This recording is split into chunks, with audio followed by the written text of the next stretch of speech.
ำหน่อยทันว่าหน่อยอย่างแล้วปลาลุงเลยปลาเองกองเขาหน้าผากโน่ล้มย้อนส่งก้าวขาบ่อยากออกโอ้ยคอยย่างแล้วลูกเลือดส่งนี่โอ้ยอันนี้คือจะค่อยใส่ให้ดอกส่งนี่กันเอาลูกหน้าผากกันพอเบิ่งดูโอ้หน้าผากโน่น้องเลยโอ้ล้มลูกข่อยล้มใส่ดินซีเมนต์ย่างถือดีๆเด้อทำสิเอาไปใส่ไปย่างพอก็ยังแรงๆไปน้องเลยลูกข่อยเสียไปเบิ่งคุณยายคนเฟือง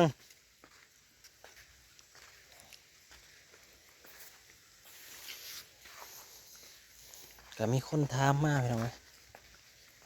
กับเด็กๆนี่แหละกับเด็กน้อยนี่แหละก็ถามตามมันนะเพิ่นแล้วเนาะเพิ่นจะอู้มันก็ถามเขาก็บ่ได้ว่าหยังดอกถามมาเขาก็ตอบให้มันว่าจะให้เด็กๆอยู่น้ำหอดใสประมาณนั้นจะถึงไหนนะคือว่าตอนได้จะให้เขาไปประมาณนี้นะเพิ่นก็ไม้นะเพิ่นถามมาตอนเราก็จะตอบแล้วนะว่าสำหรับเด็กๆนี่ก็คือกำนองอีกนั่นแหละเขาก็อยู่นี่อยู่จนใหญ่จนเป็นสาวจนนั้นก็การแล้วแต่เขาตัดสินใจเองว่าพอเขาโตมาแล้วเขาใหญ่มาแล้วเขาจะเลือกทางใดอันนี้แล้วแต่เขาเลยเพราะว่าคือใหญ่มากก็อยู่น้ำเฮาก็อยู่ได้อยู่แต่ว่าเขาใหญ่มากเขาก็จะมีครอบมีครัวของเขามันก็เรื่องธรรมดาพอเขามีครอบมีครัวเขาก็อาจจะไปอยู่น้ำครอบน้ำครัวเขาได้พ่อหน่อยเด้ของเขาเหรอของเขาได้พ่อหน่อยนะพูนอยู่คอกงัวพูนคอกงัวทางใดคอกงัวพ่อหน่อยไปหาพ่อหน่อยไปย่างเอาไปให้เราแหละมันถามมากเลยแนวนั้นก็แล้วแต่เขาพอเขาใหญ่มาเนาะเขาก็เลี้ยงดูเขาก็หักแพงธรรมดาแล้วเนาะอยู่นำถึงโมเมนต์ลูกเขาก็หักแพงเขาเลยโอเทียบใส่บางคนก็มันก็ต่างกันเนาะพี่เนาะใช่พยายามอยู่ใช่มันก็คิดต่างกันย่างโอ้ยอยู่ไหนย่างไปดิย่างไปดิย่างไปย่างคนหน่อยคนเฟืองมาไหวให้เฟืองคนนั่นแหละ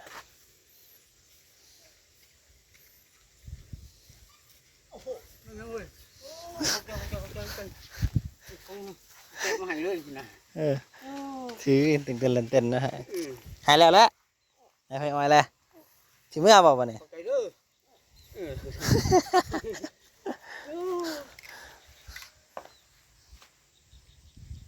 เราหยกเราวันนี้นะจะกินขึ้นเอาไม่โอกาสกินขึ้นไรคนนักขนาดเบิดเวลาได้โอ้นักขนาดนี้จะกระโคตรหน่อยจะกระสะออกน้ำมันแห้งเงินเผื่อคนตัวมันก็แห้งน่าลูกเดี๋ยวคนเฟืองหายเอามาไว้ให้งอกินอย่างนี้บอกยาวมามัดโคตรง่ายง่ายมากมันก็ว่าเขาแล้วไก่มาขายได้นี่โอ้ดูนี่ลูกไข่ไก่2 4 6 8 หน่วยไข่ไก่ลูกเห็นอยู่ไข่ไก่เลยใกล้ๆเนี่ยพี่น้องอย่างเราเขาให้เอาไว้ยันเฟืองบ่พออัดไว้กับ50 ก้อนพี่น้องเฮ้ยเสียงไผ่ลงหยางวะทำยาแลนได้ยันลมเด้อฮะขอกงัวลูกขอกงัว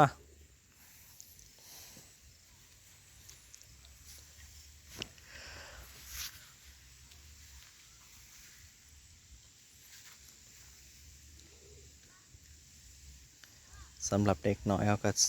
คือว่าแล้วเขาก็ซอยเห็ดซอยนั่นซอยนี่ซอยได้ทุกอย่างอะไรพี่น้องแต่มันก็สำกำลังเขาแล้วเด็กน้อยก็สำเด็กน้อยว้ายพลาด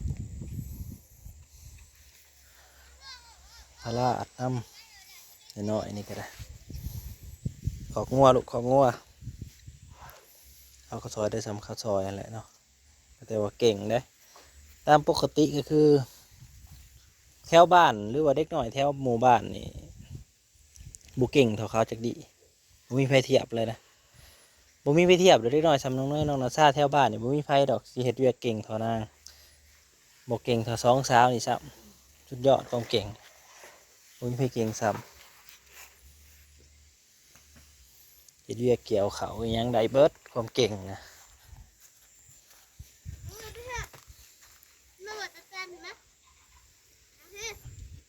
อย่าเฮ็ดลูกอย่าเฮ็ด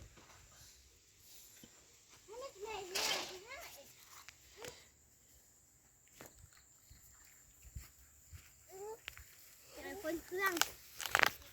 เราคนเพื่องให้ ที่มานั่งใช่ไหม มาบอกไปลูกมันหกออกมาออกมา ไอ้ไก่เริ่มเพิ่มจ้ะกี่ซ้ำหน่วย ให้น้องซีมาในขจีนะให้น้องกินขจีนะเอื้อนกินแน่กินก่อน เอาตัวในมันน่ะนะชาตัวนุ่มๆในมันน่ะ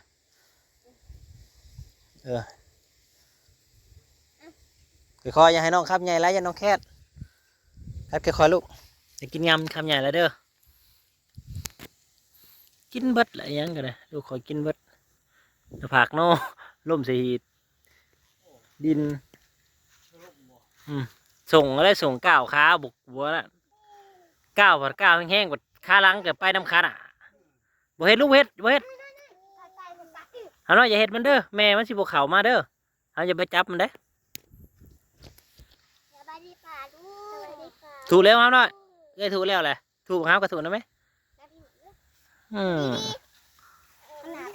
นั่งพี่แหนมแล้วเอาให้น้องกินน้ำเนี่ยที่นั่งวางนี่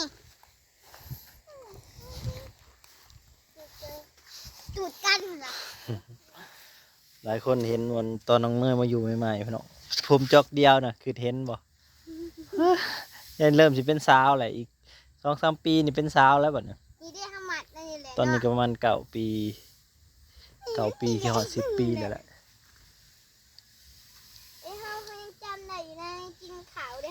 นัชชากับแต่ก่อนก็อยู่เมืองไทยแล้วก็ได้กลับมาหากันคือเก่าได้กินข้าวแล้วกันในเช้าเลยนี่ก็ซาๆอันนี้มือไหว ว้าวตามความจริงนะพี่น้องแต่เพิ่นยังน้อยนะไปกินน้ำมันนะเขาน้ำบ้องเขาน้ำบ้องเขาสูบยาบ้าอะไรแล้วที่เพิ่นหูจักกี่สังไปกินแล้วพอนอนเลี้ยนกันจะลอยอยู่สันอ้าวเด็กน้อยยังรับเอาไปยังน้อยไปแล้วมาเจอกันแต่ยังน้อยผมคิดดื้ออยู่นี่แล้ว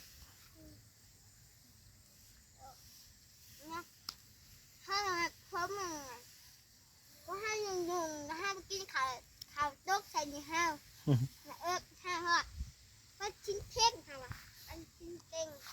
สวัสดีนะเขาหอกันยังคนนี้นะพี่น้องได้อยู่ประมาณ10 กว่าสอบกันได้ก็ยังได้ฮะยังเกาะในไสมันประทันมีผลมีหยังแล้วเด้อคำจังฮือไว้สิฮือไว้ดอกกินขจีแล้วเอื้อยขนมปังใส่นมให้ลมมันนั่นผัดมันซะก่อน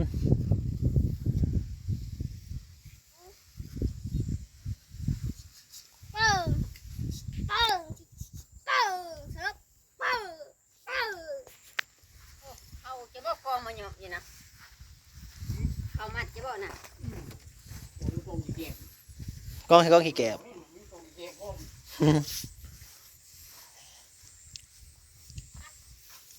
10 ก่อนครับไข่คนเขาเต็มนี่แหละพี่น้อง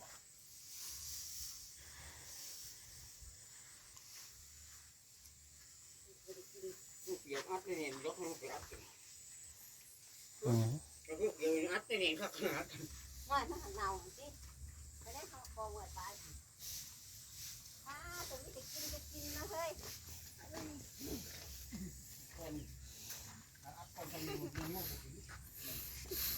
เปิดสบายดีพี่น้องทำไมลูกสบายดีสบายดีทำไมถือเรียกเต็มถืออาจจะอยู่พูดได้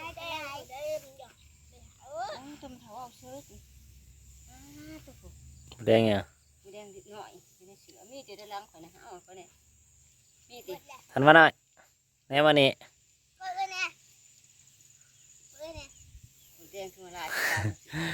กินยังก็กินน้ำหมูเป็นเบิดโอ้ย แต่กินได้กินหมูพี่ยังแต่กินน้ำต้นพะโล้ ลมยนต์ส่งเลยก้าวแห้งไปคาล่างเขาไปน้ำขนาด หลุดจะผากนอที่เจ้าก็ได้แขวบ่ฮัก ดูเรือเขียวมันจะฮักได้ไหมนี่ลบลงหายคุณหนาหนาวเลยพงนาที่น่ะมันคู่มันก็บ่จะงะเท่าขามันน่ะ งะดูหั่นว่างะแล้วงะ ไปดำกันยังว่าคาหน่ะผ้า มันนุ่งบ่ถือบ่ถูก ไปใช้ลูก นุ่งทงบ่ถือบ่จักนี่ นั่นบ่ยังบ่ถืออีกแล้ว บ่เฮ็ดลูกบ่เฮ็ด มันบ่ถือได้นุ่งถือบ่ดีโดพวกไปยังคือมีแต่นอนก็นอนแท้ ปีโป้ คือมีนอน ปีโป้มาเนี่ย นอนเผาตะลุคือมีนอนทำเลย มาหน่อยออกมาพอยังเอาสิออกแล้วว่าแล้วรถไถสิออกว่าแล้วว่ามา มันมักนอนคงควรกินมาน อนกลางคืนเลยฮ้อนสนั่นเดี๋ยวดิ นอนเตียง เมื่อคืนนี่ก็ขืนบ่นั่นแหละมาตัวเป็นนั่น